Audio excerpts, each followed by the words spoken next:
ಸ್ವತಂತ್ರ ಭಾರತದಲ್ಲಿ ಈ ಸಮಾಜ ಆರ್ಥಿಕ, ಶೈಕ್ಷಣಿಕ ಮತ್ತು ಸರ್ಕಾರಿ ಕೆಲಸದಲ್ಲಿ ಎಲ್ಲದರಲ್ಲಿ ಕೂಡ ಬಹಳಷ್ಟು ಮೋಸ್ಟ್ ಬ್ಯಾಕ್ವರ್ಡ್ ಇದ್ದೀವಿ. ಅಂಕಿಅಂಶಗಳು ಹೇಳಕ್ಕೆ ಹೋದರೆ ಬಹಳ ಕಡಿಮೆ ಇದ್ದೀವಿ. ಅದನ್ನು ನಿಖರವಾಗಿ ಹೇಳೋದು ಬೇಡ, ಬಹಳ ಕಡಿಮೆ ಇದ್ದೀವಿ. ಇರುವಂಥ SC ಅಥವಾ STನಲ್ಲಿ ನೋಡಿದಾಗ ನಾವು ಬಹಳ ಕಡಿಮೆ ಇದ್ದೀವಿ. ಇವತ್ತು ಸುಪ್ರೀಂ ಕೋರ್ಟ್ನವರು ಒಂದು ತೀರ್ಮಾನವನ್ನು ಕೊಟ್ಟ ಮೇಲೆ ಪಾರ್ಲಿಮೆಂಟ್ ಮಾಡಬೇಕಾಯ್ತು ಈ ಕೆಲಸ. ನಮ್ಮ ಹೋರಾಟ 30 ವರ್ಷದಿಂದ ಆಯಿತು. ಸಂಘ ಸಂಸ್ಥೆಗಳು ನಾವು ಎಲ್ಲ ಒಟ್ಟಿಗೆ ಹೋರಾಟ ಮಾಡ್ತೀವಿ. ಆದರೆ ಸರ್ವೋಚ್ಚ ನ್ಯಾಯಾಲಯ ಇಂಥ ಮಹತ್ತರವಾದಂಥ ತೀರ್ಮಾನವನ್ನು ಮಾಡಿ ರಾಜ್ಯಗಳಿಗೆ ಅವಕಾಶವನ್ನು ಮಾಡಿಕೊಡುವಂಥದ್ದನ್ನು ನಿಮಗೆ ಅಧಿಕಾರ ಇದೆ, ನೀವು ಮಾಡಬೇಕಂತ ಒಂದು ಚರಿತ್ರಾರ್ಹವಾದಂಥ ತೀರ್ಮಾನವನ್ನು ಕೊಟ್ಟರು. ಆ ತೀರ್ಮಾನ ಕೊಟ್ಟ ಆ ದಿನ ಬೆಳಗ್ಗೆ ತೀರ್ಮಾನ ಆಗಸ್ಟ್ 1 ಆಗುತ್ತೇನೋ, ನಾನು ಮತ್ತು ತಿಮ್ಮಾಪುರವರು ಆಗ ತಕ್ಷಣ ನಮ್ಮ ಕೈಗೆ ಸಿಕ್ಕಿದವರು ಇಬ್ಬರೇ ಹೋಗಿ ಮುಖ್ಯಮಂತ್ರಿಗಳನ್ನು ಭೇಟಿಯಾಗಿ ಇಂಥ ಒಂದು ಮಹತ್ತರವಾದ ತೀರ್ಮಾನ ಆಗಿದೆ, ಈಗ ತಾವು ಮಾಡಬೇಕಂದಾಗ ಎರಡನೇ ಮಾತು ಹೇಳಲಿಲ್ಲ. ಇದು ನಮಗೆ ಶಕ್ತಿ ಬಂದಂಗೆ ಆಯಿತು, ಮಾಡಲೇಬೇಕು ಅಂತ ನಮ್ಮ ಮನಸ್ಸಲ್ಲಿತ್ತು. ಇವತ್ತು ಇದು ಒಂದು ಶಕ್ತಿ ಬಂದಂಗಿದೆ, ಖಂಡಿತ ಮಾಡೋಣ, ಆದಷ್ಟು ಬೇಗ ಮಾಡೋಣ ಅನ್ನೋ ಮಾತನ್ನು ಹೇಳಿ. ಅದಾದ ಮೇಲೆ ಪ್ರದೇಶ ಕಾಂಗ್ರೆಸ್ ಸಮಿತಿ ಅಧ್ಯಕ್ಷರನ್ನ ಉಪಮುಖ್ಯಮಂತ್ರಿಗಳನ್ನ ಹೋಗಿ ಭೇಟಿಯಾದ್ವಿ. ಅವರು ಕೂಡ ಅದೇ ಮಾತನ್ನು ಹೇಳಿದರು, ಇದು ಬಹಳಷ್ಟು ದಿನದಿಂದ ಹೋರಾಟ ಮಾಡಿದ್ದೀರಿ, ಇದನ್ನು ಮಾಡೋಣ, ಬೇಗ ಮಾಡೋಣ ಅನ್ನೋ ಮಾತನ್ನು ಕೂಡ ಅವರು ಹೇಳಿದರು. ಇದಾದ ಮೇಲೆ ಕ್ಯಾಬಿನೆಟ್ಟಲ್ಲಿ ನಮ್ಮ ಎಲ್ಲ ಸ್ನೇಹಿತರು SC STಗೆ ಸಂಬಂಧಪಟ್ಟವರು, ಡಾಕ್ಟರ್ ಪರಮೇಶ್ವರ್ ಆಗಲಿ, ಮಹದೇವಪ್ಪನವರಾಗಲಿ, ಪ್ರಿಯಾಂಕ್ ಖರ್ಗೆ ಆಗಲಿ, ಶಿವರಾಜ್ ತಂಗಡಿ ಆಗಲಿ, ಎಲ್ಲರೂ ಕೂಡ ನಾನು ತಿಮ್ಮಾಪುರರು ಇದ್ದೀವಿ ಮತ್ತು ಬೇರೆ ಎಲ್ಲರೂ ಕೂಡ ಯುನಾನಿಮಸ್ ಆಗಿ ಇದು ಬಹಳ ದಿನದ ಹೋರಾಟ ಮಾಡ್ತಾ ಇದ್ದಾರೆ, ಇದನ್ನು ಮಾಡಬೇಕು ಅನ್ನೋ ಒಂದು ತೀರ್ಮಾನವನ್ನು ತೆಗೆದುಕೊಂಡು ಇದನ್ನು ವೈಜ್ಞಾನಿಕವಾಗಿ ಮಾಡಬೇಕಾದರೆ ಇದೊಂದು ಕಮಿಷನ್ ಅಪಾಯಿಂಟ್ ಮಾಡಬೇಕು ಅಂತ ತೀರ್ಮಾನ ಮಾಡಿ ನಾಗಮೋಹನ್ ದಾಸ್ ಅವರನ್ನು 1 ಮೆನ್ ಕಮಿಷನ್ ಆಗಿ ಅವರು ಜಸ್ಟಿಸ್ ನಾಗಮೋಹನ್ ದಾಸ್ ಅವರನ್ನ ಅಪಾಯಿಂಟ್ ಮಾಡಿದ್ದು ತಮಗೆಲ್ಲ ಗೊತ್ತಿದೆ. ಅದಕ್ಕೆ ದತ್ತಾಂಶ ಅಂದರೆ ಏನು ಸೆನ್ಸಸ್ 2011ರಲ್ಲಿ ಸೆನ್ಸಸ್ಸು ಆದಮೇಲೆ ಇಲ್ಲಿವರೆಗೂ ಸೆನ್ಸಸ್ ಆಗಿಲ್ಲ. ಬೇಸ್ ಮೇಲೆ ತಗೊಂಡು ಮಾಡಬೇಕಾಗ್ತದೆ, ಅನಿವಾರ್ಯವಾಗ್ತದೆ. ಅದಕ್ಕೆ ಬೇಕಾಗಿರೋದನ್ನು ಅವ್ರು ಏನೇನು ಸಲಕರಣೆ ಕೇಳಿದ್ದಾರೆ ಅವೆಲ್ಲವನ್ನೂ ಕೂಡ ಕರ್ನಾಟಕ ಸರ್ಕಾರ ಕೊಟ್ಟಿದೆ. ಸನ್ಮಾನ್ಯ ಮಹದೇವಪ್ಪನವರು ಅದಕ್ಕೆ ಏನು ಬೇಕೋ ಸವಲತ್ತನ್ನು ವಹಿಸಿಕೊಟ್ಟಿದ್ದಾರೆ.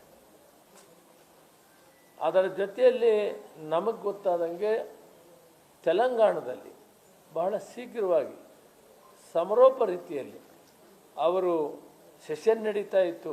ಈ ಸರ್ವೋಚ್ಚ ನ್ಯಾಯಾಲಯ ತೀರ್ಮಾನದಾಗ ಆ ಸರ್ವೋಚ್ಚ ನ್ಯಾಯಾಲಯ ತೀರ್ಮಾನವನ್ನು ಆ ಸೆಷನ್ನಲ್ಲೇ ಘೋಷಣೆ ಮಾಡಿದ್ರು, ಇದನ್ನು ನಾವು ಮಾಡಬೇಕು, ಬಹಳ ಹೋರಾಟ ನಡೆದಿದೆ, ಇದಕ್ಕೆ ನಾವು ಮಾಡ್ತೀವಿ ಅಂತ ಅವತ್ತೇ ಘೋಷಣೆ ಮಾಡಿದರು. ತದನಂತರ ಮಿನಿಸ್ಟರ್ಸ್ ಕಮಿಟಿ ಮಾಡಿದರು. ಅದಾದ ಮೇಲೆ ಅವರು ಕೂಡ ಒನ್ ಮೆನ್ ಕಮಿಷನ್ ಮಾಡಿ ಜಸ್ಟಿಸನ್ನು ತೀರ್ಮಾನವನ್ನು ಮಾಡಿ ಕ್ಯಾಬಿನೆಟ್ ತೀರ್ಮಾನ ತಗೊಂಡು ಅಸೆಂಬ್ಲಿಯಲ್ಲೂ ಕೂಡ ಪಾಸ್ ಮಾಡಿದರು. ಇದೊಂದು ಹಿಸ್ಟಾರಿಕಲ್ ಆಗಿ ಕರ್ನಾಟಕ ರಾಜ್ಯ ಮೊದಲೇ ಅಂದರೆ ಭಾರತ ದೇಶದಲ್ಲಿ ಮೊಟ್ಟ ಮೊದಲು ಹರಿಯಾಣದವರು ಕ್ಯಾಬಿನೆಟ್ ತೀರ್ಮಾನ ಮಾಡಿದರು, ಇವರು ಅಸೆಂಬ್ಲಿಯಲ್ಲಿ ತಂದು ಕೂಡ ತೀರ್ಮಾನ ಮಾಡಿದರು. ಈ ವಿಷಯದಲ್ಲಿ ಇತ್ತೀಚೆಗೆ ಸನ್ಮಾನ್ಯ ಮಹದೇವಪ್ಪನವರು ಒಂದು ಮೀಟಿಂಗನ್ನು ಕರೆದು ಇದನ್ನು ಶೀಘ್ರವಾಗಿ ಮಾಡಬೇಕಾಗ್ತದೆ, ಏನು ಮಾಡಬೇಕು ಹೇಗೆ ಅಂತೇಳಿ ಸೇರಿದಾಗ ನಾವೆಲ್ಲ ಕೆಲವರು ಅಲ್ಲಿ ಸೇರಿದ್ದೀವಿ. ಅದರಲ್ಲಿ ನಮ್ಮ ತಿಮ್ಮಾಪುರ ನಾವಂತೂ ಇದ್ದೀವಿ, ಆಮೇಲೆ ವಸಂತ್ ಕುಮಾರ್ ಇದ್ದ, ಸುಧಾಮ್ ದಾಸ್ ಇದ್ದ, ನಮ್ಮ ವಸಂತ್ ಕುಮಾರ್ ಇದ್ದ, ತಿಮ್ಮಯ್ಯನವರು ಇದ್ದರು, ಕೆಲವರೆಲ್ಲ ಇದ್ದರು.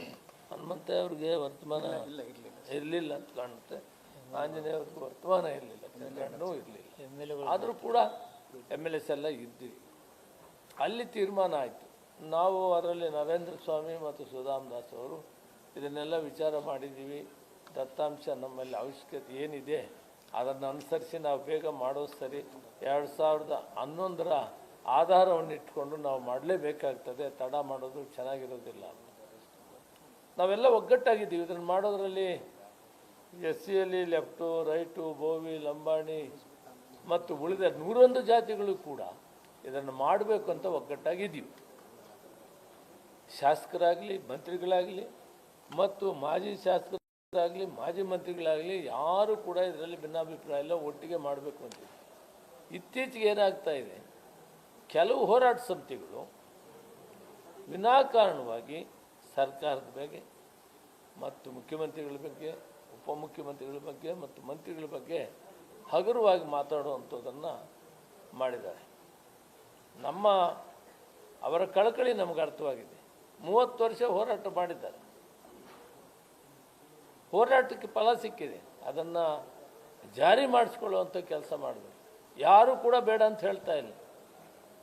ಕ್ಯಾಬಿನೆಟ್ನಲ್ಲಿ ಒಬ್ಬ ಸಚಿವರು ಕೂಡ ಬೇಡ ಅಂತ ಹೇಳಲ್ಲ. ವಿಶೇಷವಾಗಿ SC ST ಸಚಿವರು ನಮ್ಮ ಸತೀಶ್ ಜಾರಕಿಹೊಳಿ ಇದ್ದಾರೆ, ನಮ್ಮ ರಾಜಣ್ಣವರಿದ್ದಾರೆ, ನಾವೆಲ್ಲ ಇದ್ದೀವಿ. ಯಾರು ಕೂಡ ಇದು ಮೊದಲು ಮಾಡಬೇಕು ಅಂತೇಳಿ ಜನರಲ್ಲಿರೋರು ಕೂಡ ಎಲ್ಲ ಒಟ್ಟಿಗೆ ಒಪ್ಕೊಂಡಿದ್ದೀವಿ. ರಾಜಕೀಯವಾಗಿ ಇದನ್ನು ಹಗುರವಾಗಿ ಮಾತಾಡುವಂಥದ್ದು ಮಾನ್ಯ ಮುಖ್ಯಮಂತ್ರಿಗಳನ್ನ ಉಪಮುಖ್ಯಮಂತ್ರಿಗಳನ್ನ ಸಚಿವರನ್ನ ಈ ನಮ್ಮ ಸಮುದಾಯ ಇದನ್ನು ಮಾಡ್ತಾ ಇದೆ. ಮಾದಿಗ ದಂಡೋರ ಆಗ್ಬೋದು, ಮಾದಿಗ ಮೀಸಲಾತಿ ಹೋರಾಟ ಸಮಿತಿ, ಈ ಮಾದಿಗ ಹೋರಾಟಕ್ಕೆ ಸಂಬಂಧಪಟ್ಟ ಎಲ್ಲ ಸಂಘ ಸಂಸ್ಥೆಗಳು ಕೂಡ ನೀವು ಹೋರಾಟ ಮಾಡಿದ್ದೀರಿ, ಈ ಕಾರ್ಯಕ್ರಮ ಆಗಿದೆ, ನೀವು ಸ್ವಾಗತ ಮಾಡಬೇಕು. ಕರ್ನಾಟಕ ಸರ್ಕಾರನ ವಿನಾಕಾರಣವಾಗಿ ತಾವು ಯಾವುದನ್ನು ಮಾತಾಡೋದು ಬೇಡ. ಶೀಘ್ರದಲ್ಲಿ ಮಾಡೋದಕ್ಕೆ ನಾವು ಕಾರ್ಯೋನ್ಮುಖರಾಗಿದ್ದೀವಿ. ಸರ್ಕಾರ ಮತ್ತೆಗೆ 30 ವರ್ಷ ಹೋರಾಟ ಮಾಡಿದ್ದೀವಿ.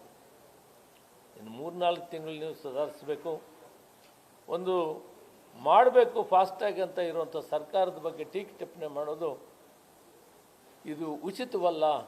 ನೀವು ಸಹಕಾರ ಕೊಡಬೇಕು ಅಂತ ಸಂಘ ಸಂಸ್ಥೆಗಳೇ ನಿಮ್ಮ ಮುಖಾಂತರ ಒಂದು ಸಂದೇಶವನ್ನು ಕೊಡಲಿಕ್ಕೆ ನಾವೆಲ್ಲ ಇಲ್ಲಿ ಸೇರಿದ್ದೀವಿ. ನಿಮ್ಮ ಹೋರಾಟಕ್ಕೆ ಸ್ವಾಗತ.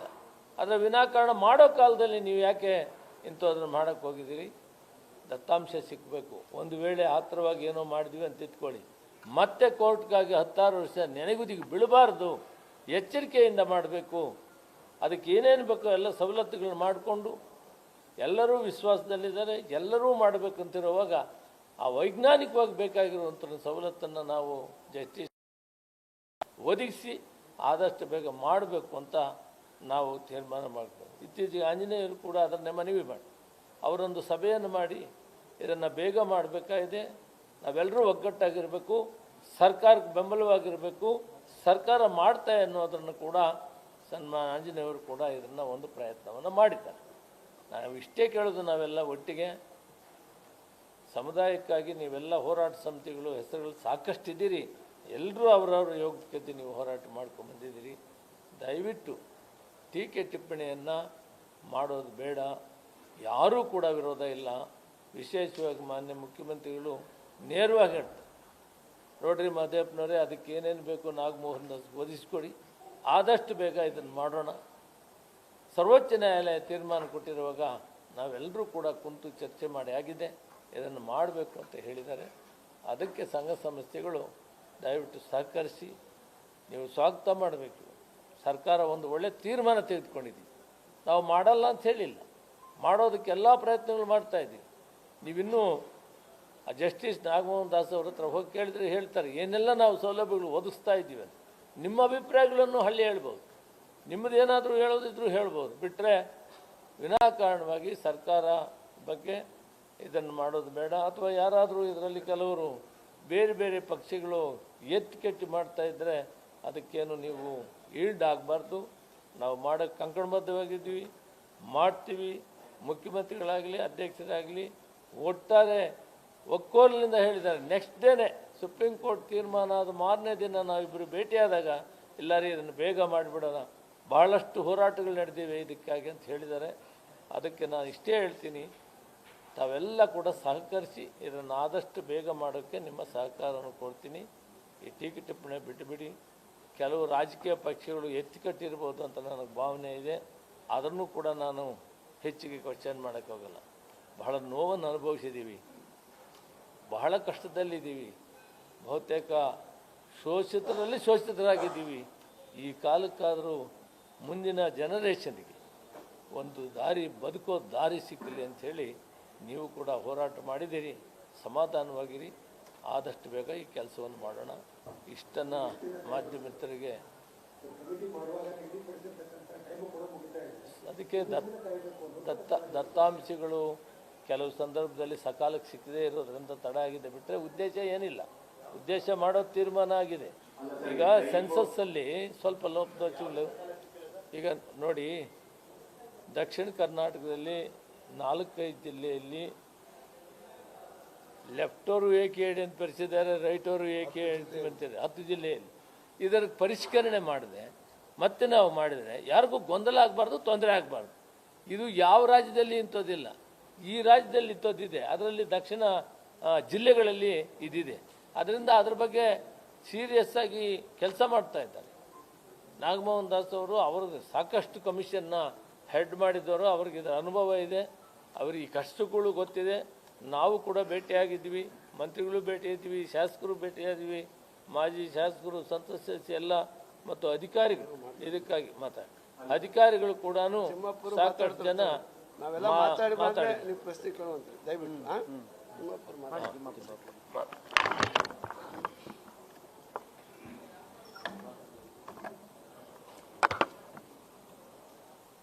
ಕಾಂಗ್ರೆಸ್ ನೇತೃತ್ವದ ಪಕ್ಷ ಸಿದ್ದರಾಮಯ್ಯಜಿಯವರ ಈ ಪಕ್ಷದಲ್ಲಿ ನಾವು ಚುನಾವಣೆ ಪೂರ್ವದಲ್ಲೇ ಪ್ರಣಾಳಿಕೆಯಲ್ಲಿ ಹಾಕ್ಕೊಂಡಿದ್ದೀವಿ. ನಾವು ಒಳ ಮೀಸಲಾತಿ ತರ್ತೇವೆ ಅಂತಕ್ಕಂಥದ್ದು. ಆದ್ದರಿಂದ ಸರ್ಕಾರ ಇದಕ್ಕೆ ಬದ್ಧತೆ ಇದೆ. ಆದ್ದರಿಂದ ನಾಗಮೋಹನ್ ದಾಸನ್ ಇವತ್ತು ನಾವು ಅಧ್ಯಕ್ಷನ ಮಾಡ್ತಕ್ಕಂಥದ್ದಾಗಿದೆ. ಆ ಪೂರ್ವಭಾವಿಗೆ ಎಲ್ಲವೂ ತಯಾರಿ ನಡೀತಾನೆ ಇದೆ. ನಾಗಮೋಹನ್ ದಾಸ್ ಅವರು ಏನೇನು ಕೇಳ್ತಾ ಇದ್ದಾರೆ ಅದನ್ನು ಸರ್ಕಾರ ಒದಗಿಸ್ತಾ ಇದೆ. ಒಂದು ಕಡೆ ದತ್ತಾಂಶ ಬೇಕು, ಯಾವ ಆಧಾರದ ಮೇಲೆ ಮಾಡಿದ್ದೀವಿ ಅಂತಕ್ಕಂಥದ್ದು ಬೇಕಾಗ್ತಾ ಇದೆ. ಒಂದು ಕಡೆ ಕಾಂತರಾಜ್ ವರದಿ ಇದೆ, ಇನ್ನೊಂದು 11 ಸೆನ್ಸಿಸ್ ಇದೆ, 11ರ ಸೆನ್ಸಿಸ್ ಇದೆ. ಒಂದು ಕಡೆ 11ರ ಸೆನ್ಸಿಸ್ನಲ್ಲಿ ಉಪಜಾತಿಗಳ ಮೆನ್ಷನ್ ಮಾಡಿರೋದಿಲ್ಲ ಅಂತಕ್ಕಂಥದ್ದು ಇದೆ. ಆದ್ದರಿಂದ ಕಾಂತರಾಜ್ ವರದಿ ಭಾಳ ಮುಖ್ಯ ಆಗ್ತಿದೆ ಅಂತಕ್ಕಂಥ ಭಾವನೆ ನಂದಾಗಿದೆ. ಆದರೆ 11ನೇ ಸೆನ್ಸಸ್ನಲ್ಲಿ ಅದು ಉಪಜಾತಿಗಳು ಬಂದರೆ ಅದನ್ನು ಕನ್ಸಿಡರ್ ಮಾಡಬೇಕು. ಸರ್ಕಾರ ದತ್ತಾಂಶಗಳನ್ನ ಕಂಡುಹಿಡಲಿಕ್ಕೆ ಎಲ್ಲವೂ ಪ್ರಯತ್ನಗಳನ್ನು ಮಾಡ್ತಾ ಇದ್ದೀವಿ. ಕೊನೆಗೆ ಕಾಂತರಾಜ್ ವರದಿ ಬೇಕಾತಂದರೆ ಅದಕ್ಕೂ ನಾವು ಒತ್ತಾಯ ಮಾಡ್ತಕ್ಕಂಥ, ಆದಷ್ಟು ಬೇಗ ಆಗ್ತಿದ್ರೆ ಅದನ್ನು ಒತ್ತಾಯ ಮಾಡ್ತಕ್ಕಂಥ ಕೆಲಸ ನಾವು ಮಾಡಬೇಕಾಗ್ತದೆ. ಸರ್ಕಾರದಲ್ಲಿ ನೋಡಿ, ಕಾಂಗ್ರೆಸ್ ಸರ್ಕಾರ ಇದ್ದಾಗ ಆಯೋಗ ನೇಮಣಿಕೆ ಆಯಿತು. ಅದೇ ರೀತಿ ಇವತ್ತು ಅದನ್ನು ಮುಂದುವರಿಸಿಕೊಂಡು ನಾವು ಮಾಡಲೇಬೇಕಾಗಿದೆ ಅಂತಕ್ಕಂಥದ್ದು. ನಾವು ಲೆಫ್ಟ್, ರೈಟ್, ಟಚೇಬಲ್ ಆಲ್ ಎಂಬಲ್ಲಿ ನಮ್ಮಲ್ಲಿ ಭಿನ್ನನೇ ಇಲ್ಲ. ಡಾಕ್ಟರ್ ಪರಮೇಶ್ವರ್ಜಿಯವ್ರ ನೇತೃತ್ವದಲ್ಲೇ ನಮ್ಮ ಪ್ರಣಾಳಿಕೆ ತಯಾರಾಗಿದೆ. ಏನಿದಕ್ಕೆ ಖರ್ಗೆ ಸಾಹೇಬ್ರು ವಿರೋಧಿದ್ದಾರೆ, ಪರಮೇಶ್ವರ್ ಇದ್ದಾರೆ, ಮಹದೇವಪ್ಪ ಅವರು ವಿರೋಧ, ಯಾರಿದ್ದಾರೆ ವಿರೋಧ? ಅದಕ್ಕೆ ಭಾವನೆಗಳಲ್ಲಿ ಯಾರೋ ಒಂದು ವಿರೋಧ ಇದ್ದಾರೆ ಅಂತಕ್ಕಂಥ ಭಾವನೆಯನ್ನು ವ್ಯಕ್ತಪಡಿಸೋದಾಗಲಿ, ಸರ್ಕಾರದ ಬಗ್ಗೆ ಸಂಶಯವನ್ನು ತಿಳಿದುಕೊಳ್ತಕ್ಕಂಥದ್ದಾಗಲಿ, ತನ್ಮೂಲಕ ಆವೇಶದಲ್ಲಿ ಈ ಆಯೋಗ ಬೇಗ ಆಗಲಿ ಅಥವಾ ಒಳ್ಳೆ ಇನ್ನೂ ರಿಸರ್ವೇಷನ್ ಬರಲಿ ಅಂತಕ್ಕಂಥ ಖಾತರದಲ್ಲಿ ಮಾಡುವವ್ರ ಬಗ್ಗೆ ಅಪಪ್ರಚಾರ ಆಗ್ತಕ್ಕಂಥದ್ದಾಗಬಾರ್ದು. ಇದಕ್ಕೆ ದತ್ತಾಂಶ ಇಲ್ಲದೆ ಮಾಡಿದರೆ ಕೋರ್ಟ್ನಲ್ಲಿ ಬಿದ್ದೋಗುತ್ತೆ. ಇದಕ್ಕೆ ಸಮಾಜಕ್ಕೆ ಅನ್ಯಾಯ ಆಗಿ ಹೋಗ್ತಿದೆ. ಆದ್ದರಿಂದ ಸರ್ಕಾರ ಬಹಳ ವಿಚಾರವನ್ನು ಇಟ್ಟುಕೊಂಡು, ಮುಖ್ಯಮಂತ್ರಿಗಳು ವಿಶೇಷವಾಗಿ ಹಲವಾರು ಬಾರಿ ಹೇಳಿದ್ದಾರೆ, ಇದು ನಾನು ಮಾಡ್ತೇವೆ, ತಂದೆ ತರ್ತೇವೆ ಅಂತೇಳಿ. ಅದಕ್ಕೆ ಉಪಮುಖ್ಯಮಂತ್ರಿಗಳು ಧ್ವನಿಗೂಡಿಸ್ತಕ್ಕಂಥದ್ದಿದೆ. ನಮ್ಮ ಕ್ಯಾಬಿನೆಟ್ದಲ್ಲಿ ಒಬ್ಬರು ಇದಕ್ಕೆ ವಿರೋಧಿಲ್ಲ. ಸದಾಶಿವ ಆಯೋಗದಿಂದ ನಾವು ತಗೋಬೇಕಂದ್ರೆ ಅದನ್ನು ರಿಜೆಕ್ಟ್ ಮಾಡಿದೆ ಹಿಂದಿನ ಸರ್ಕಾರ. ಇವಾಗ ಅದನ್ನೇ ನಾವು ಕನ್ಸಿಡರ್ ಮಾಡೋಕ್ಕಾಗ್ತಿತ್ತು, ಅದನ್ನು ನಾವು ರಿಜೆಕ್ಟ್ ಮಾಡಿದ್ರಿಂದ ಅದು ನಮಗೆ ತೊಂದರೆ ಆಗಿದೆ.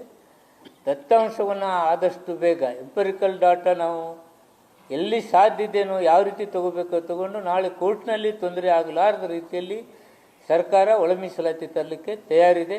ದಯಮಾಡಿ ವಿನಂತಿ ಮಾಡ್ಕೊಳ್ತಾ ಇದ್ದೀನಿ, ಸರ್ಕಾರ ಮಾಡ್ತಕ್ಕಂಥ ವಿಚಾರದಲ್ಲಿ ಬದ್ಧತೆಯನ್ನು ತೋರಿಸಿದ್ರಿಂದ ಕೆಲವು ಸಂಘಟನೆಗಳು ತಾವು ತಮಗೆ ಆಸಕ್ತಿ ಇದೆ, ಆತಂಕ ವ್ಯಕ್ತಪಡಿಸ್ಕೋಬೇಡಿ ಅಂತಕ್ಕಂಥ ಮಾತನ್ನು ಹೇಳೋದ್ರ ಮೂಲಕ ಸರ್ಕಾರ ಬದ್ಧತೆಗೆ ತಾವು ಕೈ ಜೋಡಿಸಿ ದತ್ತಾಂಶದ ಬಗ್ಗೆ ತಾವು ಏನಾದರೂ ವಿಚಾರಗಳನ್ನ ಹೇಳ್ತಿದ್ರೆ ಸರ್ಕಾರಕ್ಕೆ ತಾವು ಹೇಳಬೇಕು. ನಾಗಮೋಹನ್ ದಾಸ್ ಅವ್ರಿಗೆ ತಾವು ಹೇಳಬೇಕು. ಅದನ್ನು ತಾವು ಹೇಳಿದರೆ ನಮ್ಗೆ ಇನ್ನೂ ಒಳ್ಳೆಯದಾಗ್ತದೆ ವಿನ ಇದನ್ನು ಯಾವ ರೀತಿ ಫಾಸ್ಟಾಗಿ ಮಾಡಬೇಕು.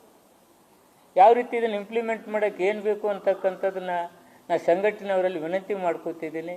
ಯಾವ ದತ್ತಾಂಶದ ಮೇಲೆ ಮಾಡಬೇಕಂತ ನಿಮ್ಮಲ್ಲಿ ವಿಚಾರ ಇದೆ, ದಯಮಾಡಿ ತಿಳಿಸಿ. ಇದನ್ನು ರಾಜಕೀಯವಾಗಿ ಅಥವಾ ಮತ್ತೊಂದು ರೀತಿಯಲ್ಲಿ ದಯಮಾಡಿ ಒಯ್ಯತಕ್ಕಂಥ ಕೆಲಸ ಇದು ಆಗಬಾರ್ದು ಅಂತಕ್ಕಂಥ ವಿನಂತಿನೂ ಮಾಡ್ಕೋತಾ ಇದೆ. ಆದ್ದರಿಂದ ಸರ್ಕಾರ ಬದ್ಧತೆಯನ್ನು ತೋರಿಸಿದೆ. ನಮ್ಮ ಮುಖ್ಯಮಂತ್ರಿಗಳು ಇದು ಮಾಡೇ ಮಾಡ್ತೀವಿ ಅಂತಕ್ಕಂಥ ಇದರಲ್ಲಿ ಇದ್ದಾರೆ. ದತ್ತಾಂಶವನ್ನು ಸರಿಯಾಗಿ ಕಲೆಕ್ಟ್ ಮಾಡಿ ನಾವು ಮಾಡ್ತೀವಿ. ಒಂದು ಸೆಕೆಂಡ್ ಅಣ್ಣ, ಎಲ್ಲರೂ ಮಾತಾಡ್ಬಿಡ್ತೀವಿ 4 ಜನ, ಆಮೇಲೆ ಪ್ರಶ್ನೆ ಕೇಳಿದ್ರೆ ಆಮೇಲೆ ಎಲ್ಲ ಕರೆಕ್ಟಾಗಿ ಉತ್ತರ ಹೇಳ್ಬಿಟ್ಟು ಮಾತಾಡಿ. ಮಾತಾಡ್ರಿ. ಒಂದು ನಿಮಿಷ, ಆಮೇಲೆ ನಾನು ಮಾತಾಡ್ತೀನಿ. ಎಲ್ಲ ಹೇಳ್ತೀನಿ. ಸ್ನೇಹಿತರೆ, ಸದಾ ಜಸ್ಟಿಸ್ ನಾಗಮೋಹನ್ ದಾಸ್ ಅವರ ಸಮಿತಿ ನೇಮಕ ಆದಮೇಲೆ, ಏಕಸದಸ್ಯ ಆಯೋಗ ನೇಮಕ ಆದಮೇಲೆ ರಾಜ್ಯದ ಅನೇಕ ಸಂಘಟನೆಗಳು ನಮ್ಮ ಸಂಘಟನೆಗಳನ್ನು ಸೇರಿಸಿ ಅವರಿಗೆ ಮನವಿ ಕೊಟ್ಟಿದ್ದೇವೆ. ಮನವಿಯ ಮುಖ್ಯವಾದ ತಿರುಳು ಎಲ್ಲರೂ ಕೊಟ್ಟಿರೋದೇನು ಅಂದರೆ,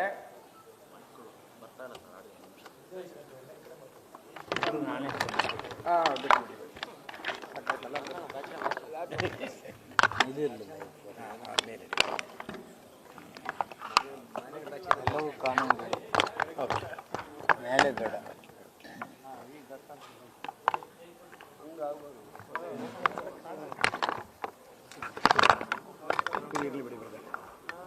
ಸ್ನೇಹಿತರೆ, ಜಸ್ಟಿಸ್ ನಾಗಮೋಹನ್ ದಾಸ್ ಅವರ ಸಮಿತಿ ನೇಮಕ ಆದಮೇಲೆ ನಾವೆಲ್ಲರೂ ಹೋಗಿ ಮನವಿಯನ್ನು ಕೊಟ್ಟಿದ್ದೇವೆ.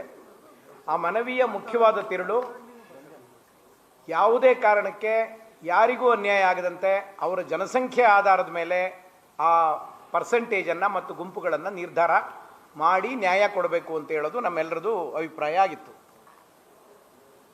ಜಸ್ಟಿಸ್ ನಾಗಮೋಹನ್ ದಾಸ್ ಅವರು ನಮ್ಮ ಜೊತೆ ಮಾತನಾಡುವಾಗ ಅವರಿಗೆ ಲಭ್ಯ ಇರುವ ಅಂಕಿಅಂಶಗಳ ಪ್ರಕಾರ ಈವರೆಗೆ ಯಾವ ತಕರಾರು ಇಲ್ಲ. ಆದರೆ ಒಂದೇ ಒಂದು ತಕರಾರು, ಈಗಾಗಲೇ ನಮ್ಮ ಸಚಿವರಾದ KH ಮುನಿಯಪ್ಪನವರು ಹೇಳಿದಾಗೆ, ತಿಮ್ಮಾಪುರ ಅವರು ಹೇಳಿದಾಗೆ, ಕರ್ನಾಟಕದ ಕೆಲವು ಜಿಲ್ಲೆಗಳಲ್ಲಿ ಆದಿ ಕರ್ನಾಟಕ, ಆದಿ ದ್ರಾವಿಡ ಈ ಎರಡೂ ಹೆಸರುಗಳಲ್ಲಿ ಅಂಕಿಅಂಶಗಳು ವ್ಯತ್ಯಾಸ ಇದೆ ಅಂತೇಳಿ.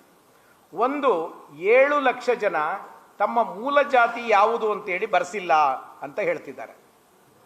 ಮೂಲ ಜಾತಿ ಯಾವುದು ಅಂತ ಬರೆಸದೇ ಇದ್ರೆ ಈ 7 ಲಕ್ಷ ಜನರನ್ನ ಯಾವ ಗುಂಪಿಗೆ ಸೇರಿಸಬೇಕು ಅಂತ ಅನ್ನೋ ಜಿಜ್ಞಾಸೆ ಜಸ್ಟಿಸ್ ಅವರ ಮಧ್ಯದಲ್ಲಿ ಇದೆ. ಅವರು ಇದನ್ನ ತಮ್ಮನ್ನು ಭೇಟಿ ಮಾಡಿದ ಎಲ್ಲರ ಜೊತೆ ಕೂಡ ಚರ್ಚೆ ಕೂಡ ಮಾಡ್ತಿದ್ದಾರೆ. ಒಂದು, ಸಮಗ್ರವಾಗಿ ಒಂದು ಜನಗಣತಿಯನ್ನು ಮಾಡಬೇಕಾ ಅಥವಾ ಕಾಲಮಿತಿಯೊಳಗೆ ಜನಗಣತಿಯನ್ನು ಮಾಡೋದು ಸಾಧ್ಯ ಆದರೆ ಮಾಡಬಹುದು ಅನ್ನೋದನ್ನು ಅನೇಕರು ಅಭಿಪ್ರಾಯ ಕೊಟ್ಟಿದ್ದಾರೆ. 1 ತಿಂಗಳಿನಲ್ಲೋ 2 ತಿಂಗಳಲ್ಲೋ ಮಾಡಕ್ಕೆ ಸಾಧ್ಯ ಆದರೆ ಮಾಡಿ, ಒನ್ಸ್ ಫಾರ್ ಆಲ್, ಅಂದರೆ ಈ ಮುಂದೆ ಯಾವತ್ತೂ ವಿವಾದಕ್ಕೆ ಆಸ್ಪದ ಇಲ್ಲದಂತೆ ಈ ತೀರ್ಮಾನ ಮಾಡಿ ಅಂತ ಅನ್ನೋದನ್ನು ಹೇಳಿದ್ದಾರೆ. ಅದು ಆಗದೇನೆ ಇದನ್ನ ಹಿಂದೆ ಮಾಧುಸ್ವಾಮಿ ಕಮಿಷನ್ ಏನ್ ಮಾಡಿದ್ರು, ಆ ಕಮಿಟಿಯವರು ಏನ್ ಮಾಡಿದ್ರು, ಈ 7 ಲಕ್ಷ ಜನರನ್ನ ಅರ್ಧ ಆದಿ ಕರ್ನಾಟಕ, ಅರ್ಧ ಆದಿ ದ್ರಾವಿಡ ಇವರಿಗೆ ಸೇರಿಸಬೇಕು ಅನ್ನೋ ಅಭಿಪ್ರಾಯವನ್ನು ವ್ಯಕ್ತ ಮಾಡಿದ್ರು. ಬಹಳ ಜನ ಅದನ್ನ ಡಿಸ್ಪ್ಯೂಟ್ ಮಾಡಿದ್ದಾರೆ. ಇಲ್ಲ, ಇದು ಸರಿಯಾದ ಕ್ರಮ ಅಲ್ಲ, ಅದರಲ್ಲಿ ಆದಿ ಕರ್ನಾಟಕನೂ ಜಾಸ್ತಿ ಇರ್ಬೋದು ಅಥವಾ ಆದಿ ದ್ರಾವಿಡದವರು ಜಾಸ್ತಿ ಇರ್ಬೋದು, ಯಾರೇ ಜಾಸ್ತಿ ಇದ್ರು ಅವ್ರಿಗೆ ಅನ್ಯಾಯ ಆಗಬಾರ್ದು ಅನ್ನೋದು ಒಂದು ಅಭಿಪ್ರಾಯ ಇದೆ. ನಾವು ಓದವರು, ವೈಯಕ್ತಿಕವಾಗಿ ಆಂಜನೇಯ ಅವರು ನಾವೆಲ್ಲ ಒಟ್ಟಿಗೆ ಹೋಗಿದ್ದಾಗ ನಮ್ದೊಂದು ಅಭಿಪ್ರಾಯ ಏನಿತ್ತು, ನೀವೊಂದು ಇಂಟರಿಮ್ ರಿಪೋರ್ಟ್ ಕೊಡಿ, ಅದು ಕೂಡಲೇ ಜಾರಿ ಆಗಲಿ, ನಂತರ ಜನಗಣತಿಯನ್ನು ಮಾಡಿಸಿ ಆ ತಲೆವಾರು ಜನಗಣತಿಯಲ್ಲಿ ಯಾರು ಹೆಚ್ಚಿಗೆ ಬರ್ತಾರೆ ಅವರಿಗೆ ಹೆಚ್ಚು ಕೊಡಿ, ಯಾರು ಕಡಿಮೆ ಬರ್ತಾರೆ ಅವ್ರಿಗೆ ಕಡಿಮೆ ಮಾಡಿ, ಅದರಲ್ಲಿ ನಮ್ದೇನು ತಕರಾರು ಇಲ್ಲ ಅನ್ನೋದು ನಮ್ಮ ಅಭಿಪ್ರಾಯ. ಎಲ್ಲರ ಜನಸಂಖ್ಯೆ ಆಧಾರದ ಮೇಲೆ ಹಾಗೆ ಮಾಡಿ ಅಂತೇಳಿ ಒಂದು ಇಂಟರಿಮ್ ರಿಪೋರ್ಟ್ ಕೊಡಕ್ಕೆ ಸಾಧ್ಯ ಆದರೆ ಕಮಿಷನ್ ಕೊಡಬೇಕು ಅಂತೇಳಿ ನಮ್ಮ ಒತ್ತಾಯ ಇತ್ತು. ಈಗ ಜಸ್ಟಿಸ್ ನಾಗಮೋಹನ್ ದಾಸ್ ಅವರು ನಾವು ಹೋದಾಗ ಮಾಡಿದ ಚರ್ಚೆಯ ಪ್ರಕಾರ ಒಂದು ವೇಳೆ ಜನಗಣತಿ ಮಾಡೋದಾದ್ರೆ 1-1.5 ತಿಂಗಳಲ್ಲಿ ಮುಗಿಸೋದಕ್ಕೆ ಸಾಧ್ಯ ಇದೆ. ಅದಕ್ಕೆ ಅವಕಾಶ ಆದರೆ ಈ ಸಮಸ್ಯೆ ಫಾರ್ ಎವರ್, ಅಂದರೆ ನಿರಂತರವಾಗಿ ಈ ಸಮಸ್ಯೆ ಮುಂದುವರಿದಂತೆ ಇದನ್ನ ಪರಿಹಾರ ಮಾಡೋದಕ್ಕೆ ಸಾಧ್ಯ ಆಗ್ತದೆ ಅನ್ನೋ ಮಾತನ್ನು ಕೂಡ ಹೇಳಿದ್ದಾರೆ. ಅದನ್ನು ಮಾಡೋಕ್ಕೆ ಸಾಧ್ಯ ಇದ್ರೂ ನಾವು ಅದಕ್ಕೆ ಒಪ್ಕೊಂಡಿದ್ದೇವೆ, ಅಥವಾ ಒಪ್ಪುವ ಅಭಿಪ್ರಾಯವನ್ನು ನಮ್ಮೆಲ್ಲರ ನಾಯಕರನ್ನು ಕೇಳಿ ತಮಗೆ ತಿಳಿಸ್ತೀವಿ ಅಂತಲೂ ಹೇಳಿ ಬಂದಿದ್ದೇವೆ. ಈ ಸಂದರ್ಭದಲ್ಲಿ ನಮ್ಮ ಹೋರಾಟಗಾರರ ಆತಂಕ ನನಗೆ ಅರ್ಥ ಆಗ್ತಾ ಇದೆ, ನಮ್ಮೆಲ್ರಿಗೂ ಅರ್ಥ ಆಗಿದೆ. ಅವ್ರದ್ದೇನು ಒಂದು ಆತಂಕ ಇದೆ ಅಂದರೆ ಬ್ಯಾಕ್ಲಾಗ್ ವೇಕೆನ್ಸಿಗಳನ್ನು ಮತ್ತು ಸರ್ಕಾರದ ಇತರೆ ವೇಕೆನ್ಸಿಗಳನ್ನು ತುಂಬಿಟ್ರೆ ನಮಗೆ ಮುಂದೆ ಅನ್ಯಾಯ ಆಗ್ತದೆ ಅಂತ ಅನ್ನುವ ಆತಂಕ ಇದೆ. ನಾವೆಲ್ಲರೂ ಈ ಸಂದರ್ಭದಲ್ಲಿ ಒಕ್ಕೊರಲಿನಿಂದ ಮುಖ್ಯಮಂತ್ರಿಗಳಿಗೂ ಮನವಿ ಮಾಡಿದ್ದೇವೆ, ಈ ಒಳ ಮೀಸಲಾತಿ ಜಾರಿಯಾಗುವವರೆಗೆ ಯಾವುದೇ ವೇಕೆನ್ಸಿಗಳನ್ನು ದಯಮಾಡಿ ಫಿಲಪ್ ಮಾಡಬಾರ್ದು. ಒಂದೆರಡು ತಿಂಗಳು ತಡ ಆಗ್ಬೋದು. ಈಗಾಗಲೇ ತೀರ್ಮಾನ ಆಗಿದ್ರೆ ಅಂದರೆ ಪ್ರಕಟಣೆ ಆಗಿದ್ರೆ ಅದಕ್ಕೆ ನಮ್ಮ ತಕರಾರು ಇರೋದಿಲ್ಲ. ಆದರೆ ಹೊಸ ಪ್ರಕಟಣೆಯ ಮೂಲಕ ನೀವು ಯಾವುದೇ ವೇಕೆನ್ಸಿಗಳನ್ನು ತುಂಬೋದಾದರೆ ಅದು ಒಳ ಮೀಸಲಾತಿ ಜಾರಿಯಾಗೋದ್ರ ಒಳಗೆ ಮಾಡೋದಾದರೆ ಅದು ಅನ್ಯಾಯ ಆಗ್ತದೆ ಅಂತ ಅನ್ನೋ ಅಭಿಪ್ರಾಯವನ್ನು ಈಗಾಗಲೇ ಕೊಟ್ಟಿದ್ದೇವೆ. ಮುಖ್ಯಮಂತ್ರಿಗಳು ಅದಕ್ಕೆ ಒಪ್ಪಿದ್ದಾರೆ, ಕ್ಯಾಬಿನೆಟ್ ಕೂಡ ಅದಕ್ಕೆ ಸಮ್ಮತಿಯನ್ನು ಸೂಚಿಸಿದೆ. ಇಷ್ಟಾದ ಮೇಲೆ ಈಗ ನಾವು ಆತಂಕ ಪಡುವ ಅಗತ್ಯ ಇಲ್ಲ. ಆತಂಕ ಪಡುವ ಅಗತ್ಯ ನಾವು ನಿರಾಳವಾಗಿ ಹೇಳ್ತಿದ್ದೇವೆ, ನಮ್ಮ ಹೋರಾಟಗಾರರು ಆತಂಕ ಪಟ್ಟಿದ್ದಾರೆ ಅನ್ನೋ ಅಭಿಪ್ರಾಯ ಬಹಳ ಜನರಿಗಿದೆ. ಆದರೆ ನಾವೆಲ್ಲರೂ ಕೂಡ ಹೋರಾಟಗಾರರಲ್ಲಿ ಮನವಿ ಮಾಡಿಕೊಳ್ಳೋದು, ಅವರ ಭಾವನೆಗಳನ್ನು ಗೌರವಿಸಿ ಅವರಿಗೆ ನಮ್ಮ ಈ ಸಮುದಾಯಕ್ಕೆ ಯಾವುದೇ ಅನ್ಯಾಯ ಆಗದೇ ಇರೋ ರೀತಿಯಲ್ಲಿ ಸರ್ಕಾರ ನಡ್ಕೊಳ್ತದೆ ಅನ್ನುವ ಭರವಸೆ ನಮಗೆ ಸಿಕ್ಕಿದೆ. ಅದನ್ನು ತಮ್ಮ ಮೂಲಕ ರಾಜ್ಯದ ಎಲ್ಲ ಜನರಿಗೆ ನಾವು ತಲುಪಿಸೋ ಪ್ರಯತ್ನವನ್ನು ಮಾಡ್ತಿದ್ದೇವೆ. ಒಂದು ವೇಳೆ ಈ ಆಯೋಗದ ಅವಧಿ ಇನ್ನೊಂದು ತಿಂಗಳು ಅಥವಾ 1.5 ತಿಂಗಳು ಮುಂದಕ್ಕೆ ಹೋಗೋದಾದರೆ, ಜನಗಣತಿ ಮಾಡೋಕ್ಕೆ ಸಾಧ್ಯ ಆದರೆ ಅದನ್ನು ಪೂರ್ಣ ಪ್ರಮಾಣದಲ್ಲಿ ಮುಗಿಸಿ ಸಂಪೂರ್ಣ ವರದಿಯನ್ನು ಒಟ್ಟಿಗೆ ಕೊಟ್ಟು ಜಾರಿ ಮಾಡೋ ಕೆಲಸವನ್ನು ಮಾಡಬೇಕು ಅನ್ನೋದು ನಮ್ಮೆಲ್ಲರ ಅಭಿಪ್ರಾಯ ಆಗಿದೆ. ಆ ಅಭಿಪ್ರಾಯದ ಪ್ರಕಾರ ಸರ್ಕಾರ ನಡ್ಕೊಳ್ತದೆ ಅಂತ ಅನ್ನುವ ವಿಶ್ವಾಸ ಭರವಸೆ ಕೂಡ ನಮ್ಮೆಲ್ಲರಿಗೂ ಇದೆ. ಆದ್ರಿಂದ ನಾನು ಈ ಸಂದರ್ಭದಲ್ಲಿ ನಮ್ಮ ಹೋರಾಟಗಾರರಿಗೆ ಅತ್ಯಂತ ಗೌರವಪೂರ್ವಕವಾಗಿ ವಿನಂತಿ ಮಾಡೋದೇನು ಅಂದರೆ, ಇದನ್ನ ಸಾರ್ವಜನಿಕವಾಗಿ ಗೊಂದಲದ ಗೂಡನ್ನಾಗಿ ಮಾಡೋದು ನಮ್ಮ ದೃಷ್ಟಿಯಿಂದ ಒಳ್ಳೇದಲ್ಲ. ಇದು ನಮ್ಮ ಸಮಾಜದ ದೃಷ್ಟಿಯಿಂದ ಖಂಡಿತ ಒಳ್ಳೇದಲ್ಲ. ಅದನ್ನು ಮಾಡಬಾರ್ದು. ಅವರ ಒತ್ತಾಯ ಮುಂದುವರಿಲಿ. ಒತ್ತಾಯ ಮಾಡೋದ್ರಲ್ಲಿ ಯಾವ ತಪ್ಪೂ ಇಲ್ಲ. ಹೋರಾಟ ಮಾಡೋದಕ್ಕೆ ಕಾರಣ ಇರಬೇಕಲ್ಲ. ಆದ್ರಿಂದ ಇದನ್ನು ತಿಳ್ಕೊಂಡು ಆ ಕೆಲಸವನ್ನು ಮುಂದುವರಿಸಬೇಕು. ಆಮೇಲೆ ಮತ್ತೆ ವಿನಾಕಾರಣ ಈ ಕೆಲಸವನ್ನು ಮಾಡೋದಕ್ಕೆ ಮನಸ್ಸಿರ್ತಕ್ಕಂಥ, ಅದಕ್ಕಾಗಿ ಆಯೋಗವನ್ನು ನೇಮಕ ಮಾಡಿರ್ತಕ್ಕಂಥ, ಕಾಲಮಿತಿಯನ್ನು ನಿಗದಿ ಮಾಡಿರ್ತಕ್ಕಂಥ ಸರ್ಕಾರದ ಮುಖ್ಯಸ್ಥರನ್ನು ಕುರಿತು ಬಹಳ ಅವಾಚ್ಯ ಶಬ್ದಗಳಿಂದ ನಿಂದನೆ ಮಾಡ್ತಕ್ಕಂಥದ್ದು ಯಾವುದೇ ಸಂಘಟನೆಗೆ ಶೋಭೆ ತರ್ತಕ್ಕಂಥದ್ದಲ್ಲ. ಅದು ಮುಂದುವರಿಬಾರದು ಅಂತ ಹೇಳಿ ನಾವೆಲ್ಲರೂ ಕೂಡ ಒಕ್ಕಲಿನಿಂದ ಮನವಿಯನ್ನು ಮಾಡ್ತಾ ಇದ್ದೇವೆ.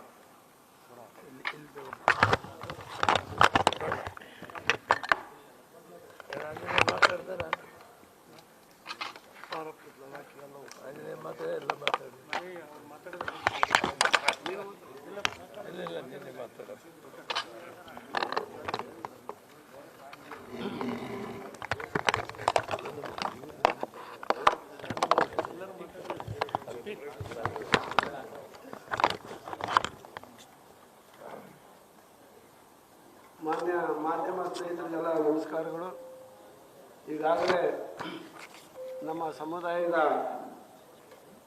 ಹಿರಿಯ ನಾಯಕರಾದ ಮತ್ತು ಆಹಾರ ಸಚಿವರಾದಂಥ ಶ್ರೀ ಕೆ ಎಚ್ ಮುನಿಯಪ್ಪನವರು ಮಾತಾಡಿದ್ದಾರೆ, ಅಬ್ಕಾರಿ ಸಚಿವರಾದಂಥ ತಿಮ್ಮಾಪುರವರು ಮಾತಾಡಿದ್ದಾರೆ, ನಮ್ಮ ಕವಿಗಳು ಮತ್ತು ರಾಜ್ಯಸಭೆ ವಿಧಾನ ಪರಿಷತ್ತಿನ ಮಾಜಿ ಸದಸ್ಯರಾದ ಶ್ರೀಮಾನ್ ಡಾಕ್ಟರ್ ಎಲ್ ಹನುಮಂತಯ್ಯನವರು ಮಾತಾಡಿದ್ದಾರೆ, ಮತ್ತು ಈ ಸಭೆಯಲ್ಲಿ ಮಾಜಿ ಸಂಸದರಾದಂಥ ಶ್ರೀ ಬಿ ಎಂ ಚಂದ್ರಪ್ಪನವರಿದ್ದಾರೆ, ನಮ್ಮ KPCC ಕಾರ್ಯಾಧ್ಯಕ್ಷರು ಮತ್ತು ವಿಧಾನ ಪರಿಷತ್ತಿನ ಸದಸ್ಯರಾದಂಥ ಎ ವಸಂತಕುಮಾರ್ ಅವರಿದ್ದಾರೆ, ST ವಿಭಾಗದ ಸದಸ್ಯರು, ST ವಿಭಾಗದ ಅಧ್ಯಕ್ಷರು ಮತ್ತು ವಿಧಾನ ಪರಿಷತ್ತಿನ ಮಾಜಿ ಸದಸ್ಯರಾದ ಧರ್ಮಸೇನರವರಿದ್ದಾರೆ, ಮತ್ತು ನಮ್ಮ ಮಾಯಕೊಂಡ ಕ್ಷೇತ್ರದ ಶಾಸಕರಾದಂಥ ಬಸವಂತಪ್ಪನವರಿದ್ದಾರೆ, ಮತ್ತು ವಿಧಾನ ಪರಿಷತ್ತಿನ ಸದಸ್ಯರಾದಂಥ ಡಾಕ್ಟರ್ ತಿಮ್ಮಯ್ಯನವರು ಇದ್ದಾರೆ.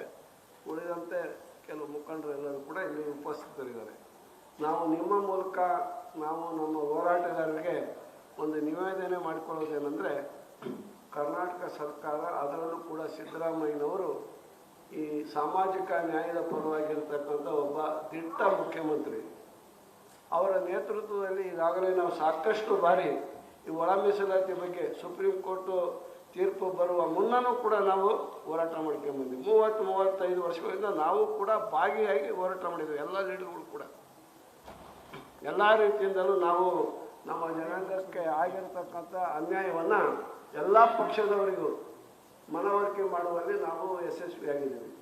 ಏನೋ ಅದೃಷ್ಟವಶಾತ್ ನಮ್ಮ ಮುಖಂಡರುಗಳ ಎಲ್ಲ ಪಕ್ಷಗಳ ಒಂದು ನೆರವಿನಿಂದ ಇವತ್ತು ಸುಪ್ರೀಂ ಕೋರ್ಟ್ ನಮ್ಮ ಪರವಾದಂಥ ಒಂದು ತೀರ್ಪು ಹೊರ ಬಂದಿದ್ದರಿಂದ ಇವತ್ತು ಅದು ನಮಗೆ ಫಲ ಸಿಗುವ ಎಲ್ಲ ಲಕ್ಷಣಗಳು ಕೂಡ ಬರ್ತಾ ಇದೆ.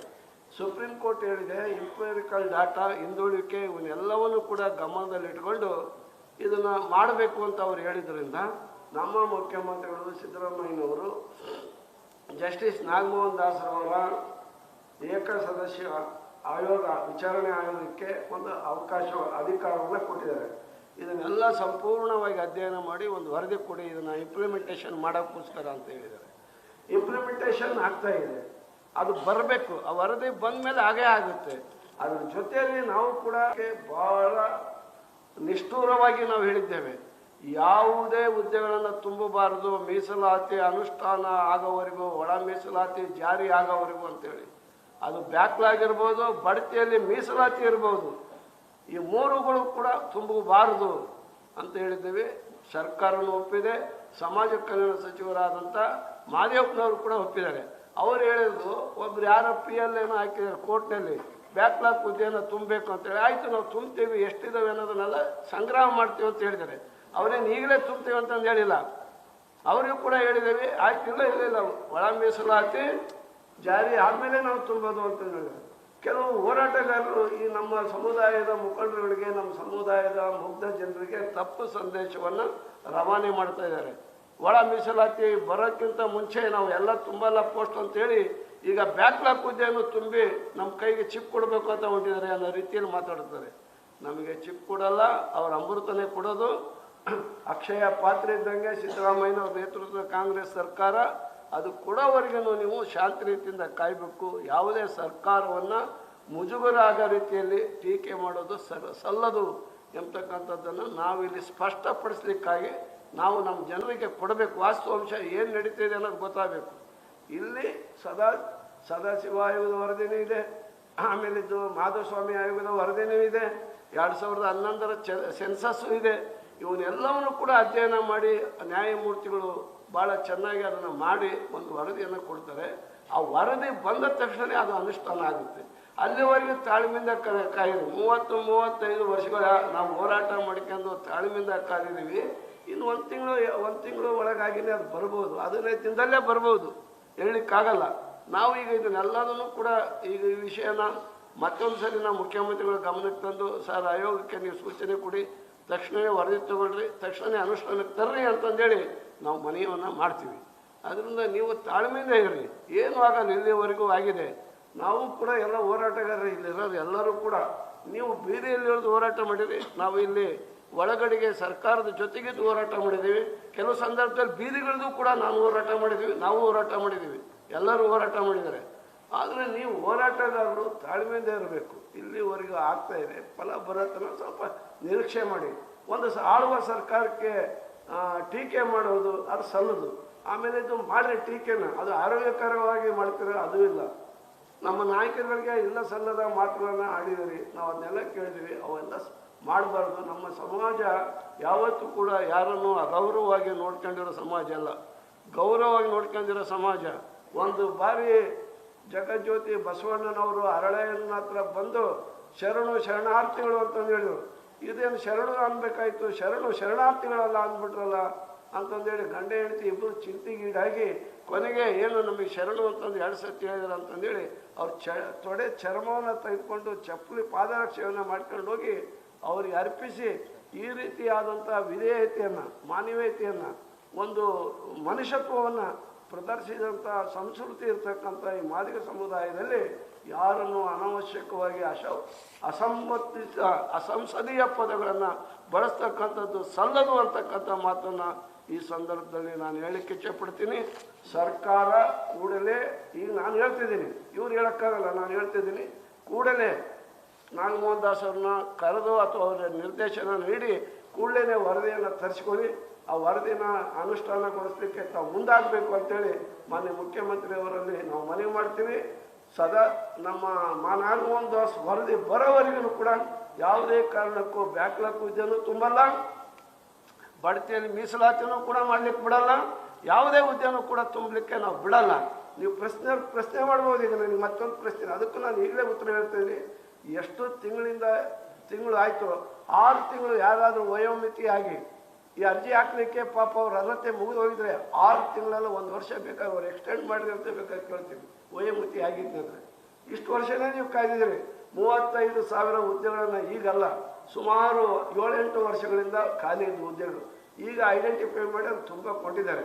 ಏನೀಗ ನಿರುದ್ಯೋಗಿಗಳಿಗೆ, ಯುವಕರಿಗೆ ಭಾಳ ಅನನುಕೂಲ ಆಗಿಬಿಡುತ್ತೆ ಇದರಿಂದ ಅಂತಕ್ಕಂಥ ಗೊಂದಲನ್ನು ಸಾರ್ವಜನಿಕರಲ್ಲಿ ಬರೋದು ಬೇಡ. ಆ ನಿರುದ್ಯೋಗಿಗಳು ಯುವಕರಿಗೂ ಕೂಡ ಯಾವುದೇ ನಿರಾಶೆ ಆಗಲ್ಲ.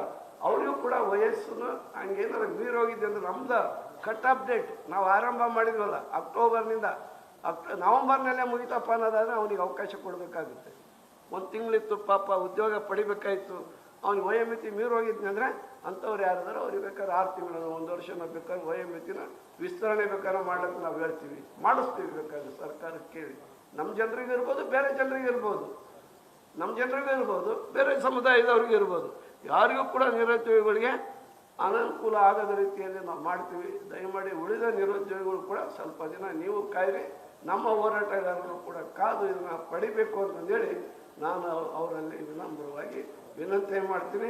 ನಮ್ಮ ಸರ್ಕಾರ, ನಮ್ಮ ಮುಖ್ಯಮಂತ್ರಿ ಸಿದ್ದರಾಮಯ್ಯನವರು ಸಾಮಾಜಿಕ ನ್ಯಾಯದ ಪರವಾಗಿರ್ತಕ್ಕಂಥವ್ರು, ನೊಂದವರಿಗೆ ಧ್ವನಿಯಾಗಿರ್ತಕ್ಕಂಥವ್ರು, ಅಸಂಘಟಿತರಿಗೆ ಶಕ್ತಿಯಾಗಿರ್ತಕ್ಕಂಥವ್ರು, ಎಲ್ಲ ವರ್ಗಗಳ ಅವಕಾಶ ವಂಚಿತ ಸಮುದಾಯಗಳಿಗೆ ಶಕ್ತಿಯಾಗಿ ಬೆಳೆದಿರ್ತಕ್ಕಂಥ ಒಬ್ಬ ಬಡವರ ಅನಭಿಷಿಕ್ತ ದೊರೆ ಸಿದ್ದರಾಮಯ್ಯ ಅಂತಕ್ಕಂಥ ಅಭಿಮಾನದ ಮಾತನ್ನು ನಾನು ಹೇಳೋದ್ರ ಮೂಲಕ ಸಾಮಾಜಿಕ ನ್ಯಾಯವನ್ನು ನಮಗೆ ಕಲ್ಪಿಸ್ತಾರೆ ಅಂತಕ್ಕಂಥ ಸಂಪೂರ್ಣ ವಿಶ್ವಾಸ ನನಗಿದೆ ಅಂತಕ್ಕಂಥ ಮಾತನ್ನು ಹೇಳಿ ನನ್ನ ಮಾತನ್ನು ಮುಗಿಸ್ತೇನೆ. ನಮಸ್ಕಾರ. ಎಲ್ಲರಿಗೂ ಊಟದ ವ್ಯವಸ್ಥೆ ಇದೆ. ದಯಮಾಡಿ ಪತ್ರಕರ್ತರು ಇಲ್ಲಾಂದ್ರೆ ಇಲ್ಲಿ ಯಾರು ಚೇರ್ ಮೇಲೆ ಕುತ್ಕೊಂಡಿರಿ, ಟೇಬಲ್ ಮೇಲೆ ಕುತ್ಕೊಂಡಿರಿ, ಅವ್ರಿಗೆ ಮೊದಲು ಪತ್ರಕರ್ತರಿಗೆ ಊಟ ಕೊಡಿ.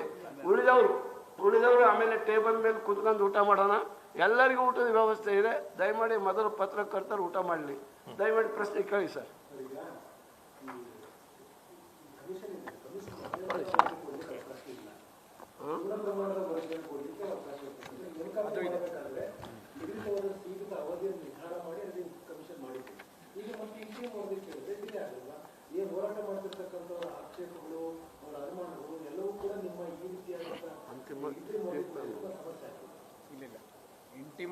ಇಂಟ್ರಿಮ್ ವರದಿ ಕೊಡಲಿಕ್ಕೆ ಅವಕಾಶ ಇದೆ. ಅದು ಮೊದಲನೇದು. ಕೊಡಬೇಕಾ ಅಥವಾ ಪೂರ್ಣ ಪ್ರಮಾಣದ ವರದಿ ಕೊಡಬೇಕಾ ಅನ್ನೋದು ಜಸ್ಟಿಸ್ ಅವ್ರಿಗೆ ಬಿಟ್ಟದ್ದು. ಅವರು ತೀರ್ಮಾನ ತಗೋಬೇಕು. ಯಾಕೆ ಅವ್ರು ತೀರ್ಮಾನ ತಗೋಬೇಕು ಅಂದರೆ ಅವ್ರಿಗೆಲ್ಲ ದತ್ತಾಂಶ ಲಭ್ಯ ಇದೆ, ಇದು ಪರಿಪೂರ್ಣವಾದದ್ದು ಅಂತ ಅನ್ಸಿದ್ರೆ ಪೂರ್ಣ ವರದಿಯನ್ನೇ ಕೊಡ್ಬೋದು, ನಮ್ಮ ತಕರಾರು ಏನೂ ಇಲ್ಲ. ಆದರೆ ಅವರಿಗೆ ಇನ್ನೂ ದತ್ತಾಂಶದ ಕೊರತೆ ಇದೆ ಅಂತ ಅನ್ಸಿದ್ರೆ ಏನು ಇಂಟಿರಿಮ್ ವರದಿ ಕೂಡ ಕೊಡ್ಬೋದು, ಅದಕ್ಕೆ ಅವಕಾಶ ಇದೆ. There is no doubt. ನಾನು ಚೆಕ್ ಮಾಡ್ಕೊಂಡಿದ್ದೀನಿ. ಎಸ್, ಚೆಕ್ ಮಾಡ್ಕೊಂಡು ಹೇಳ್ತಿದ್ದೀನಿ, ದಯವಿಟ್ಟು ತಪ್ಪು ತಿಳಿಬಾರ್ದು ಸರ್.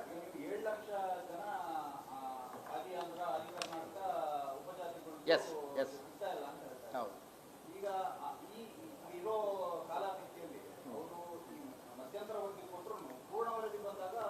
ಇಲ್ಲ, ಮಧ್ಯಂತರ ವರದಿ ಅನ್ನೋದಿಲ್ಲ. ಇಲ್ಲ, ಅವ್ರು ಹೇಳಿದ್ದು ಮಧ್ಯಂತರ ವರದಿ ಇಲ್ಲ, ಪೂರ್ಣ ವರದಿ ಕೊಡ್ಲಿ ಅವರು. ಇಲ್ಲ ಆಂಜನೇಯ ಅವರೇ, 7 ಲಕ್ಷ ಜನರದ್ದು 1,04,00,000 ಜನ ಪರಿಶಿಷ್ಟ ಜಾತಿ ಪರಿಶಿಷ್ಟ ವರ್ಗದವರು ಇರೋದು. ಅದರಲ್ಲಿ 7 ಲಕ್ಷ 0.05% ಕೂಡ ವ್ಯತ್ಯಾಸ ಆಗೋದಿಲ್ಲ. ಒಂದು ವೇಳೆ ಪೂರ್ಣ ಪ್ರಮಾಣದ ಗಣತಿ ಆಗಿ ಆ ವ್ಯತ್ಯಾಸಗಳಾದರೆ ಸಬ್ಜೆಕ್ಟ್ ಟು ರಾಟಿಫಿಕೇಶನ್, ಅದರಲ್ಲಿ ಏನು ಸರ್ಕಾರ ಒಂದು ಎಕ್ಸಿಕ್ಯೂಟಿವ್ ಆರ್ಡರ್ ಮಾತ್ರ ಹೊರಡಿಸಬೇಕಾಗ್ತದೆ, ಏನು ತೊಂದರೆ ಇಲ್ಲ. ಅದಕ್ಕಾಗಿ ವರದಿ ಜಾರಿಯನ್ನೇ ಮುಂದಕ್ಕೆ ಹಾಕೋ ಅಗತ್ಯ ಇಲ್ಲ, ಮುಂದಕ್ಕೆ ಹಾಕಬೇಕಾದ ಅಗತ್ಯ ಇಲ್ಲ. ನಮ್ಮ ಕನ್ಸರ್ನ್ ಏನು ಅಂದರೆ ಬೇಗ ಜಾರಿ ಆಗಲಿ ಅನ್ನೋದು. ಅದರಲ್ಲಿ ಸಣ್ಣ ಪ್ರಮಾಣದ ವ್ಯತ್ಯಾಸಗಳಿದ್ರೆ 2-3 ತಿಂಗಳು ಕಳೆದ ಮೇಲೆ ರೆಕ್ಟಿಫೈ ಮಾಡಲಿ, ತಪ್ಪೇನಿದೆ. ಈಗಾಗಲೇ ತೆಲಂಗಾಣ ಯಾವ ರೀತಿ ಫಾಸ್ಟ್ ಟ್ರ್ಯಾಕ್ ತಗೊಂಡು ಮಾಡಿದ್ದಾರೆ ಅದೆಲ್ಲ ಮಾಹಿತಿ ಕೂಡ ತರಿಸಿದ್ದಾರೆ.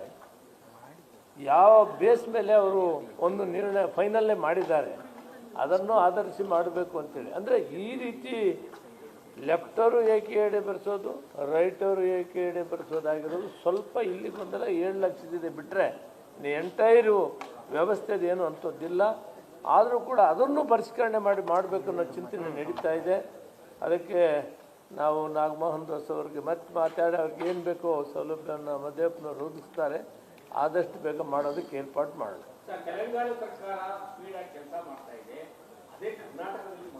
ಹೇಳಿದ್ನಲ್ಲ ನಾನು, ನಮ್ಮದು ಅಷ್ಟೇ ಸ್ಪೀಡಾಗಿ ಮಾಡಿ ರೆಡಿ ಮಾಡಿದ್ದಾರೆ ಪ್ಲೀಸ್ ರೆಡಿ ಮಾಡಿದ್ದಾರೆ. ಈ ಲೆಕ್ಕಾಚಾರ ಇದ್ನಲ್ಲ 7 ಲಕ್ಷ, ಈಗ ಹನುಮಂತ ಏನೋ ಹೇಳಿದ್ರಲ್ಲ ಅದರ ಪರಿಷ್ಕರಣೆ ಆದಾಗ ತಾಪತ್ರ ಇರಲ್ಲ ಅಂತ ಮಾಡ್ತಾ ಇದ್ದೀವಿ. ನೋಡಿ ಇಲ್ಲ ನೋಡ್ರಿ ತಮಿಳು ಅಲ್ಲ ಇಲ್ಲಿ ತೆಲಂಗಾಣ ಅಲ್ಲ ಸ್ವಾಮಿ ಅವರೇ ಸ್ವಾಮಿ ಎಲ್ಲರೂ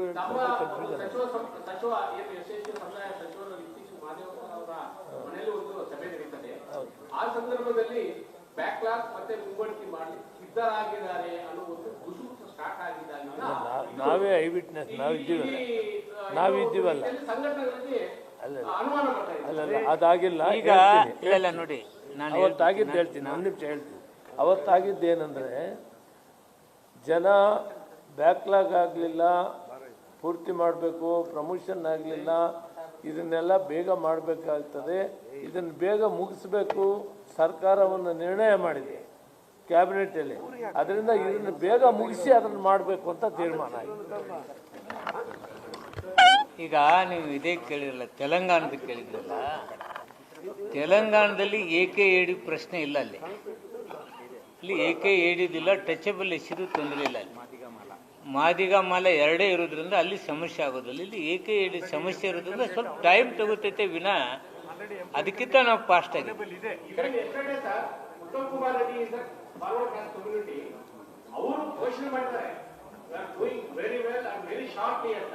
ಬಟ್ ನಮ್ಮ ಸಮುದಾಯದ ಶಾಸಕರು ಮಾತಾಡ್ತಾ ಇಲ್ಲ, ಸಚಿವರು ಮಾತಾಡ್ತಾ ಇಲ್ಲ ಅಂತ ಅವ್ರು ಅನುಮಾನ ಬರ್ತಾ ಇದ್ದಾರೆ.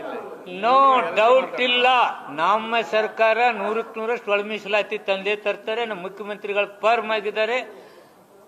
ಎಂಪಿರಿಕಲ್ ಡಾಟಾದ ಏನಾದ್ರು ಏರಾಪೇರಾಗಿ ಮತ್ತೆ ಕೋರ್ಟ್ನಲ್ಲಿ ಇತ್ತಿತ್ತಲ್ಲ ಅಂತಕ್ಕಂಥ ಒಂದು ಆತಂಕದಿಂದ ನಾವು ಸರಿಯಾಗಿ ಮಾಡ್ತಾ ಇದ್ದೀವಿ ವಿನ ಅದರಲ್ಲಿ ಯಾವುದೂ ಡೌಟ್ ಇಲ್ಲ. ಕ್ಯಾಬಿನೆಟ್ದಲ್ಲಿ ಎಲ್ಲರೂ ಒಗ್ಗಟ್ಟಿನಿಂದ ಅದಕ್ಕೆ ಸಪೋರ್ಟ್ ಮಾಡಿ.